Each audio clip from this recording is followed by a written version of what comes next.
Welcome to Selenium Training. In this video, I'll take up the topic of downloading and installing or configuring the Selenium. Some people make a mistake of saying that I need to install Selenium. There is nothing known as installing Selenium. You just need to have the latest DLLs of the Selenium and just need to configure those DLLs inside your Visual Studio project. So for example, inside my Visual Studio project, I'll open my Visual Studio and I'll make a new project.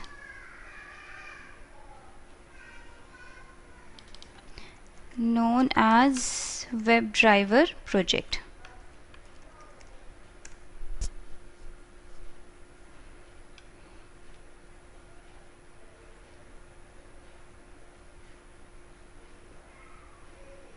Okay, and in this project I want to configure the Selenium. So in order to configure Selenium, I'll have to download the Selenium DLLs from the Selenium website.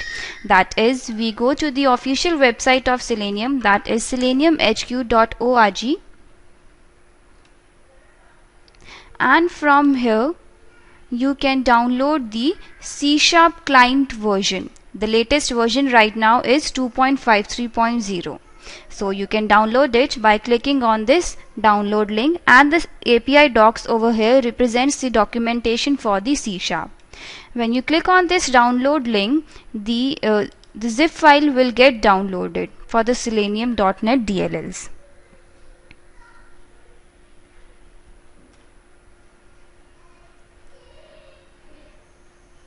Okay, so we just go to this folder and we can just extract it.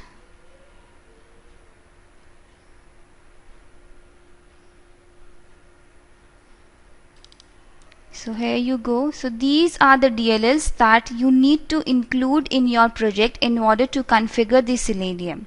So what I do is that I go to my project, I just right click on the references folder and select add reference, and then you can just browse to the location where your DLL files are downloaded. So over here in the downloads folder we have the Selenium DLLs. So these are the DLLs. Select all and click on add. Okay, so we click on OK. So here you see that the DLLs have been added into your references project, into your references folder. So this is done. You see that in your project all the DLLs have been included. So that means that Selenium has been configured in your project. Now you can simply write a Selenium script, use the classes from these DLL files to open a browser or to do the testing and all, everything. Say for example, I'll just write a simple code to open the browser. So I create the object of the WebDriver class and include the name, the reference for it, that is openqa.selenium is equal to new Firefox driver. And I do control plus dot and include the reference that comes from the selenium.firefox. Okay, and now when I run my code,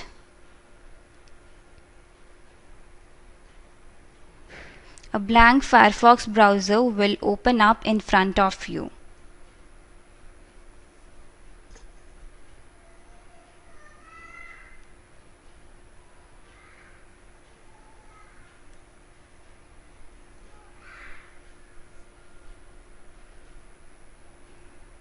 Okay, so here you see that a blank Firefox browser opens up.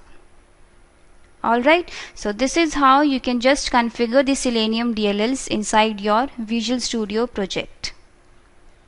Welcome to Selenium Training. So today we'll take up a very basic topic, what is Selenium.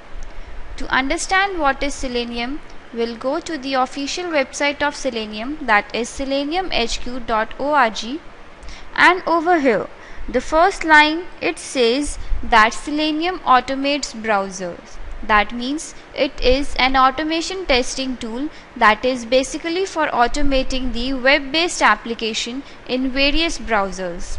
It cannot automate your desktop-based application. It is only used in browsers. So the very fundamental question that what Selenium is. Well, the answer to that is basically it's an automation testing tool which will automate your web-based application, and it works on the following browsers. That is, it works on Chrome, Internet Explorer, Firefox, Opera and Safari. So this makes Selenium very powerful because it works on multiple browsers. Apart from this, it also works on the latest version of Mozilla, and it works on the version 6.7.8.9 of Internet Explorer and the latest version of Chrome, Firefox, Opera and Safari as well. Along with this, it also works on multiple operating systems.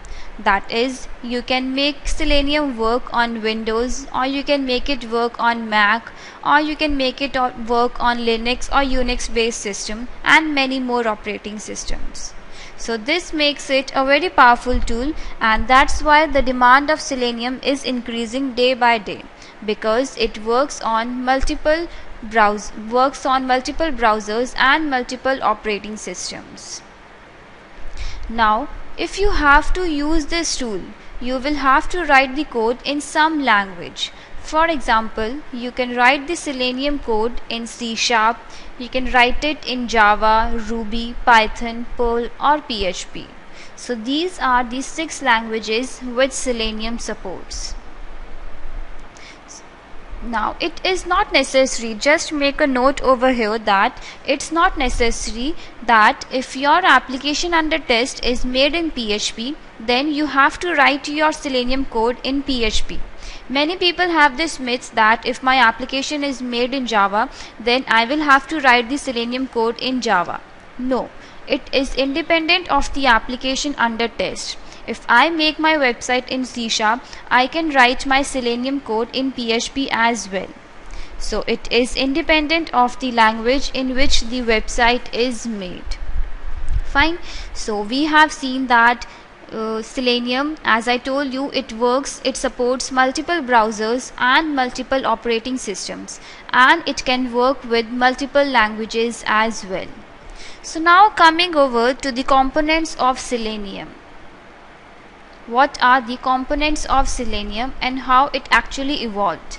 Selenium is made up of 4 components. Presently, there are 4 components of Selenium, that is IDE, RC, WebDriver and Grid. Now let us take the first component, that is IDE. IDE is something which comes as an add-on in Firefox. It only works on Mozilla browser and comes as an add-on in the Mozilla Firefox. IDE is primarily a record and run tool. Recording and running functionality is present in every automation tool, so it is present in IDE as well. The drawback of IDE is that it works only on Mozilla Firefox, and sometimes it becomes little difficult to use IDE. Although you can do a lot of things in IDE, you can parameterize your test. We will see everything as we proceed with the course. We'll parameterize the test cases as well using IDE and all, but there are some limitations in IDE, the major one being that it only works on Mozilla. Now in the beginning there was something known as RC, which used to work on multiple browsers, and it is available in multiple languages as well. That is, you can write the Selenium code in Java, C#, Ruby, Python, Perl or PHP. For learning IDE, you don't need to learn any programming language, but if you are working with RC, you must know any one of the programming languages. Alright, so now RC had its own limitations as well. With RC there used to be a separate server which was difficult to handle. So to overcome those limitations, WebDriver came into existence. It came into the market. Now WebDriver, again, it supports multiple browsers and it is an enhanced version of RC. But the architecture of WebDriver is completely different from the architecture of RC. The architecture is completely different. So IDE, it works only on Mozilla, but RC and WebDriver works on all the browsers, and both of them require the knowledge of any one of the programming languages that we had discussed. Alright, now comes the grid. The grid is something which will help you run your test cases parallelly. For example, if you've got say 200 test cases and you want to run the test cases, these test cases parallelly on 3 machines. One machine will run your test case on IE, the other will run it on Mozilla, and the next one on the Chrome. So there you use grid. Or suppose you want to distribute your test cases on 4 different machines. That is, on the first machine, first 50 test cases should run. On the next machine, next 50. On the third machine, next 50. And on the fourth machine, next 50 test cases should run. So basically, you want to divide your test cases into parts and run them parallelly so that the execution takes lesser time. So for that, again we use the grid. Right, so these are all the components of Selenium, the 4 components of Selenium. Okay, so in all, we can say that Selenium WebDriver is a web automation framework that allows you to execute your test against multiple browsers, not just the Firefox, unlike Selenium IDE. Alright. So we had seen what is Selenium, the components of Selenium, how it evolved, and what all you need to learn. Well, in order to learn Selenium, you must have the basic knowledge of the programming language, the basic concepts of the object-oriented programming language in order to learn Selenium. And yes, we will be learning C# as well in this course, that is Selenium with C#. Okay. So this is what you need to learn, and from the market perspective, the future of Selenium, as I told you that the demand for Selenium is increasing day by day in the market. We have the advanced version of Selenium, that is Appium tool, which is used for automating the mobile based applications. So like this, you can see that the demand is increasing and it will keep on increasing in the coming days as well, and in the companies as well. There is a lot of scope for testing, for Selenium automation testing as well. Okay, so that's all. Thank you.